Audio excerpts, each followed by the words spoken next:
Hey guys, my name is Katie and I'm a second year speech pathology graduate student at ETSU.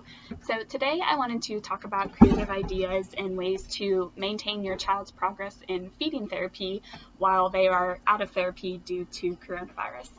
So at ETSU, we specifically call our feeding program the Positive Eating Program, or PEP, because we strive to foster this positive relationship between our clients and food so as not to create any further aversions or negative attitudes about eating.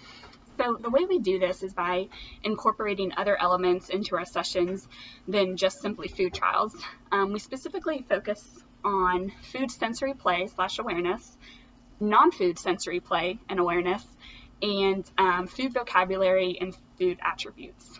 When we're introducing a child to a new food, we don't expect them to just take a bite of food that we know they're not particularly going to like, obviously, or else the child wouldn't need feeding therapy if this was the case. So we will often slowly introduce a new food by using creative ways to teach this child that this food, isn't something to be afraid of, while still validating their fears.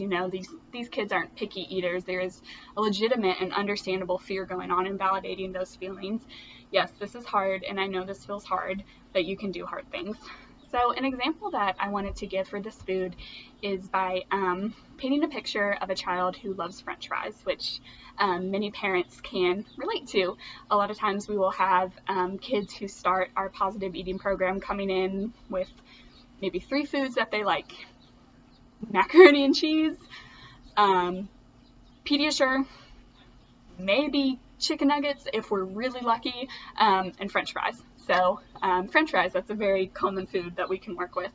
So at our positive eating program, we'll try to food chain our children's preferred food to eventual consumption of a fruit or vegetable, obviously, because they're healthy, they're versatile, and they can eventually lead to consumption of things like stir fry and fruit salad, which is great. So gradually working our way up to eventual consumption of a new form of potato, I would first show a child a potato, and I would take them out into our garden that we have in our clinic, and I'll show them where potatoes come from, showing them the garden. Look at the dirt, look at outside. This is where a potato grows. I could even bury potatoes in our garden and have the children dig through the dirt with their hands or shovels, depending on how resistant they are, and have them excavate these potatoes, and even take them back into our kitchen and have them wash them with me. Just by doing that, a very naturalistic activity, showing them where they come from and washing them, I have incorporated so many important elements of feeding therapy, showing them, where they grow, engaging in sensory play with the dirt and the water, and helping them prepare food.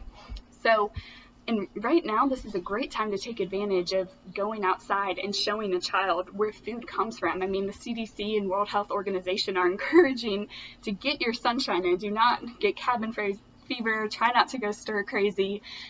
Maintain your social distance. But I mean, it's 81 degrees out here today in East Tennessee. So this is a great way and a great time to expose your child to your garden, or to just use your lawn area or your dirt areas, even just to use this time and show them where food grows. So another creative thing that I could do with potatoes is combining it with a non-food interest of the child. So say this child really enjoys painting. I could use this potato as a makeshift paintbrush to paint a picture. So this activity can be really neat because you're combining an interest of the child, painting, and showing them how a food can be used as something more than just food. It's a really great idea to have kids safe knives during this time, because you can help them engage in look, we're going to make this potato a big paintbrush. We're going to make this a small paintbrush, or this is going to be a different shaped paintbrush. So showing them that this food is not going to harm them, and that really validates, their fears. Okay, I can do different things with this food. I am in control of what happens to this food, and I can eventually try it. So again, learning about where this food comes from and seeing it in action, such as painting, can really assist in reducing a child's fear towards trying a new food.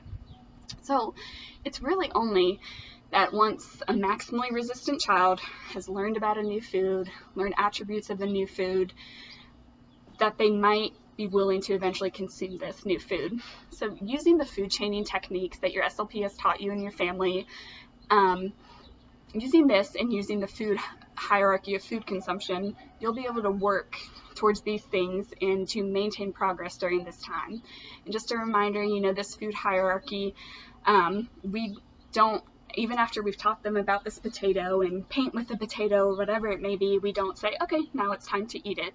It's still not going to work like that. You say, today we're going to kiss the potato 5 times. Just kiss it, not eat it. And it's great that you're home right now because you really get the opportunity to work on this with your child every day without 5 days of break in between like you would in therapy. So today we're going to lick the potato 5 times.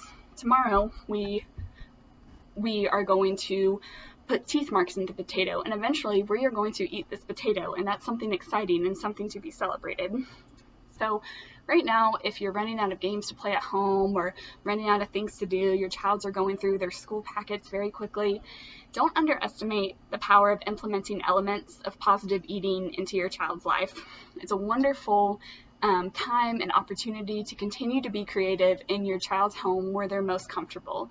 As much as we try to make our therapy rooms realistic and look like a home, nothing's going to be as comfortable as your own house. And maintaining your child's progress during this time may seem like a daunting task, but I promise you, you've got this. Feeding therapy, as with any type of therapy, is only as effective as what carries over from the clinic room to home. So right now, I'd like to challenge parents to share pictures or videos of creative ideas that they have with their child to maintain their feeding progress during this time, whether that's reading a story about where the food comes from, picking out the food from the grocery store while being socially distant, washing the food, or engaging in some type of creative activity with the food. So keep checking back here on this page for videos of how you can be working with your child at home on their speech, language, and feeding goals while they're not currently able to attend therapy during this time. Thank you guys for following along. We want to continue to post these videos and appreciate your support and feedback. Stay healthy and have a wonderful weekend.